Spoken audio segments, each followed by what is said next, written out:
নমস্কার বন্ধুরা, কেমন আছেন সবাই? আমি প্রিয়াঙ্কা স্বপ্নের উড়ানের আরেকটি ছোট্ট ব্লগে আপনাদের সবাইকে স্বাগত। আজকে দুর্দান্ত একটা দিন। আজকে যেহেতু আমি আর আমার হাজবেন্ড দুজনেই অফিসে ছুটি নিয়েছি, আর আজকের দিনটা এত সুন্দর যে কাটবে সেটা ভাবতে পারিনি।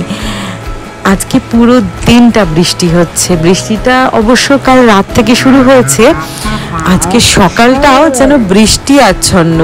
পুরো দিন বৃষ্টি, অবিরাম বৃষ্টি চলছে, এটা যেন থামার কোনো কারণই নেই।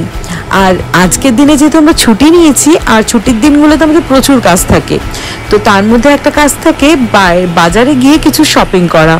তো এখন যেহেতু বৃষ্টি পড়ছে, প্রথমে তো ডিসাইড করা হলো যে বেরোবো না, বাট বৃষ্টির মধ্যে বেরোবো না এটা হতে পারে, তো আমি গৌরবকে জোর করলাম চলো একটু বৃষ্টিতে ভিজেই আসি।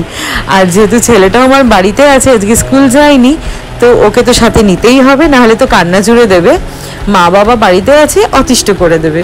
তো ছেলেকে নিয়ে বেরিয়ে পড়লাম বৃষ্টির মধ্যে। এবার এখানে দাঁড়িয়ে আছি অটোর জন্য, কিন্তু এখানে অটোগুলো যে কাছে থেকে কাছে অতটা যেতে চায় না, কারণ ওনারাও ভাবে একটু বেশি দূরে গেলে বেশি ভাড়া পাবো।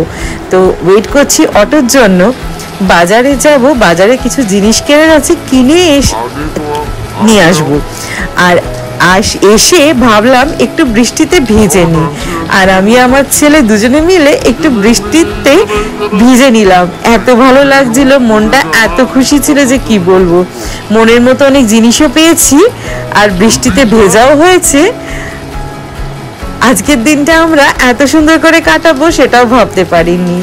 তো যাই হোক, আজকের এই ব্লগটা এই পর্যন্তই। সেই ছোট্ট ব্লগটা আপনাদের সাথে এই জন্যই শেয়ার করলাম যে আজকের দিনটা আমরা এতটা সুন্দর করে মজা করলাম মুম্বাইতে এসে। চলুন, আমার ব্লগটা ভালো লাগলে লাইক করবেন, শেয়ার করবেন, সাবস্ক্রাইব করতে ভুলবেন না। চলুন, আপনারাও ভালো থাকবেন, সুস্থ থাকবেন।